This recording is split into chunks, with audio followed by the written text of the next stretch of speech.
As news editor at Board Game Geek, I receive a fair number of unexpected packages where a publisher has sent a press release and then sent me a copy of the game without me even realizing it's coming, or a box shows up on my doorstep and I don't know what's inside until I open it.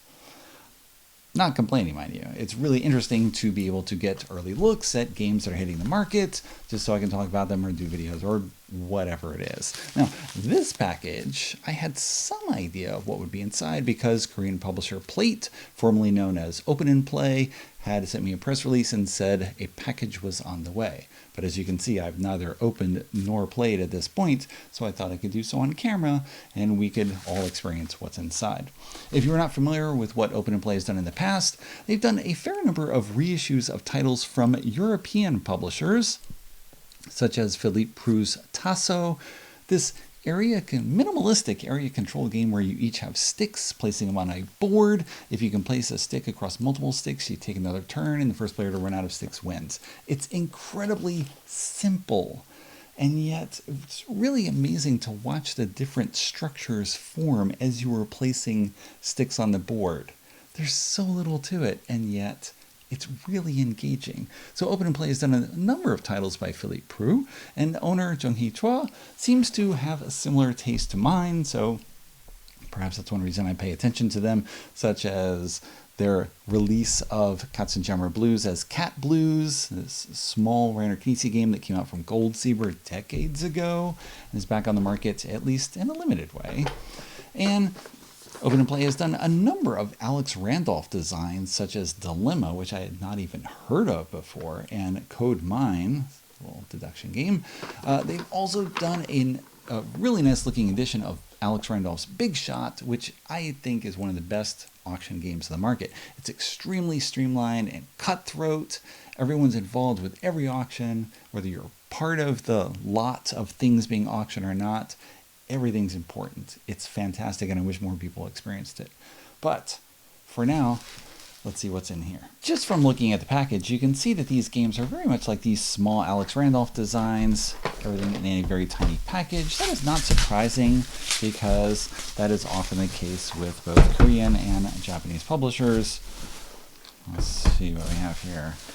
Alex Randolph title, Dragon Stripes, not familiar with that. Mind Dice.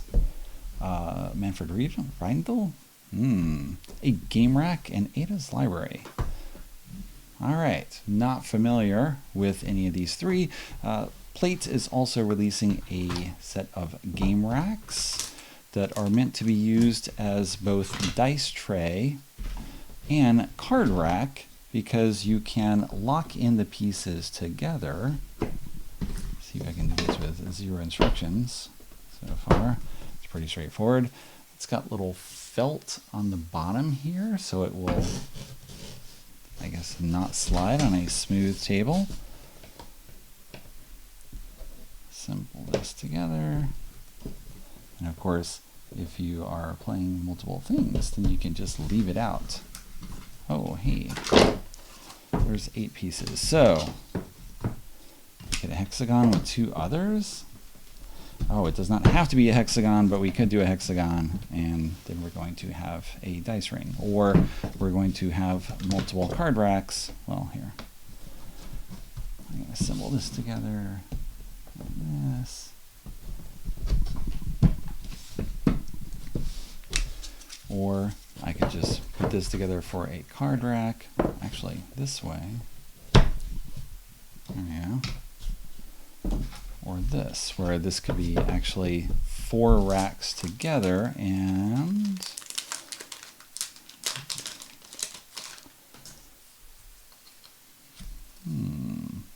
mystery pieces. I am not sure what these are. I'll have to look at the press release again. A plate tower. Oh, that's right. This, in addition, that's what this is. This also, the box itself is meant to serve as a dice tower, where you can put things in the top, they come out the side. It's got these little pieces in here.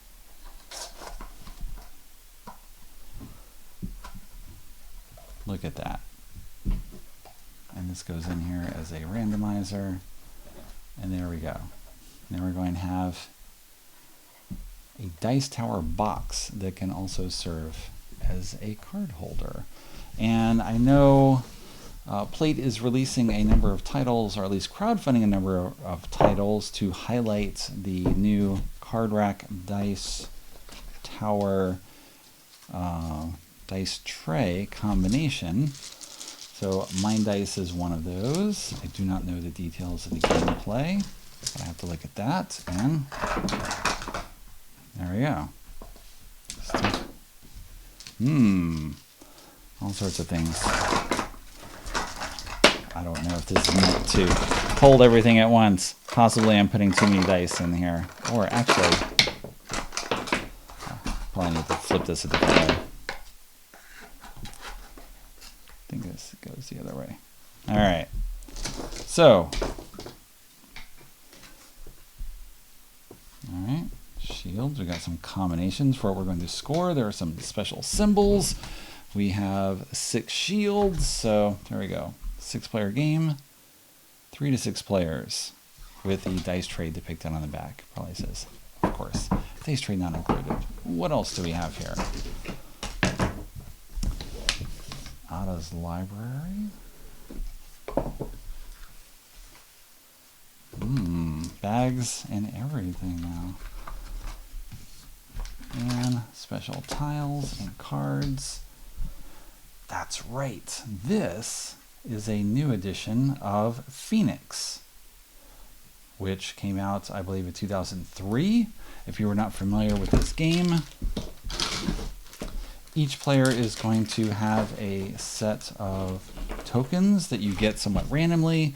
You are going to put them in your tray. All right. I believe it was 10. I have to look up and see the numbers here. But what you're trying to do is organize them in a particular pattern, and you are playing cards from your hand so that you can manipulate the token. So you can swap things that are 4 pieces away from one another, or swap one directly with a neighbor. And you are trying to organize them in order to win the round by taking these particular actions here. It was a super simple 2-player game. Each player has their own rack where you're trying to get everything in order. It's very straightforward. A friend of mine loved it so much, she made an edition for herself and spent way more than it would have cost to actually buy the game, which is often the case when you're doing homemade stuff like that. So, all right, Ada's library. Organize the books and get those together. And Alex Randolph's Dragon Stripes, which I am not familiar with. Or perhaps I am under its original name, because things often get redone. Ooh. This guy's got a sword that fits in his character here. So it'll stay together while he's standing up, but not as much when he's lying down. Have a dragon scoreboard with some gems. What the heck?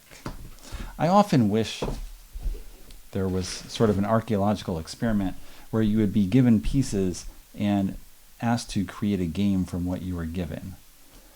And so here you've got some very particular elements to what is included in the deck.